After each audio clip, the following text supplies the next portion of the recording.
Nirina Zubir dan keluarga merugi sebesar 17 miliar rupiah atas penggelapan surat tanah yang dilakukan asisten rumah tangganya. Nominal tersebut merupakan akumulasi dari 6 sertifikat tanah milik almarhum Cut Indria Marzuki yang digelapkan. Totalnya kurang lebih 17 rupiah miliar dari 6 tanah, ujar Nirina Zubir saat menggelar jumpa pers di kawasan Antasari, Jakarta Selatan, Rabu, tanggal 17 November tahun 2021.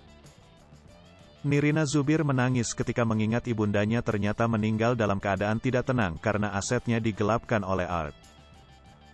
Saat mengurus surat, usia ibu sudah mulai tua, ibu sudah meninggal 2 tahun yang lalu, dan meninggal dalam keadaan tidak tenang, katanya sembari menangis. Namun meninggalkan catatan uang aku ada, tapi pada kemana ya, seperti itu, ungkapnya. Meski begitu Nirina dan kakak-kakaknya mengucapkan rasa terima kasih pada pihak kepolisian yang bertindak cepat pada laporannya. Laporan yang masuk Juni tahun 2021 kemarin langsung ditindaklanjuti dan sudah menetapkan Art bernama Riri Hasmita, beserta suaminya Edrianto dan notaris sebagai tersangka. Kami bersyukur karena laporan kami cepat ditindaklanjuti oleh pihak kepolisian sehingga terlapor sudah menjadi tersangka, ujar Fatlan kakak dari Nirina.